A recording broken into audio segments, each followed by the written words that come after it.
Hai korang, Assalamualaikum warahmatullahi wabarakatuh. Allahumma salli ala Sayyidina Muhammad wa ala ali Sayyidina Muhammad.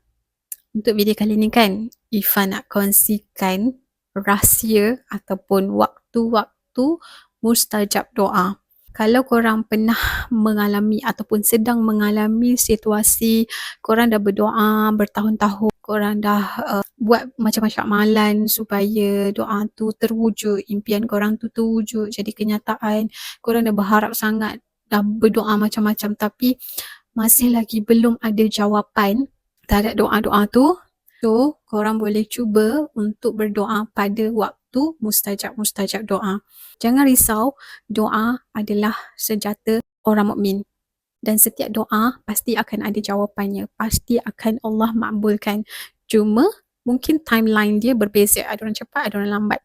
So, kalau kita berdoa di waktu-waktu mustajab doa, insya-Allah dengan izin Allah mungkin kita boleh mempercepatkan termakbulnya doa tu. So, yang pertama, cubalah berdoa di waktu sepertiga malam ataupun waktu tahajud. Waktu tahajud ni mungkin dalam pukul 3 ke pukul 5 sebelum subuh.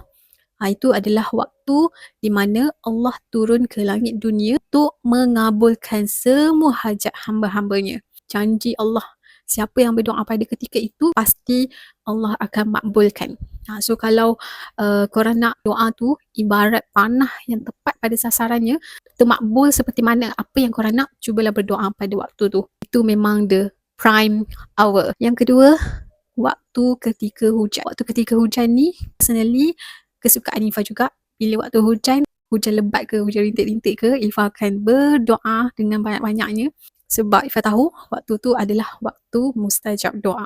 Yang ketiga adalah waktu apabila kita bermusafir. Musafir ni kita dalam perjalanan yang jauh lah. Musafir diambil kira di atas 90 kilometer. Tak kisahlah kita ni bermusafir menggunakan bas ke, menggunakan kereta ke, motor ke. Maknanya kita ni dalam perjalanan. Tapi pasti perjalanan menuju ke tempat dan niat yang baik.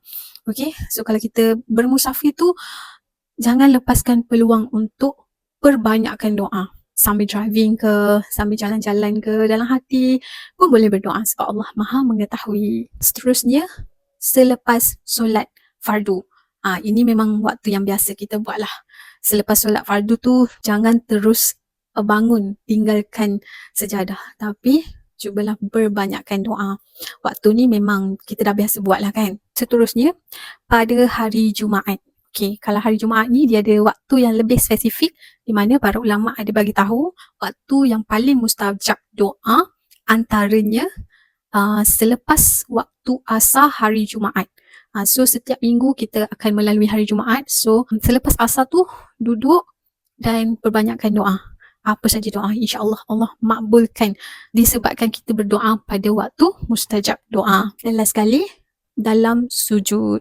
Sujud ni ada juga yang kata sujud terakhir, tapi ada juga ustaz cakap setiap sujud pun kita boleh berdoa sebab itu adalah keadaan yang kita paling dekat dengan Allah. So Allah Maha mendengar.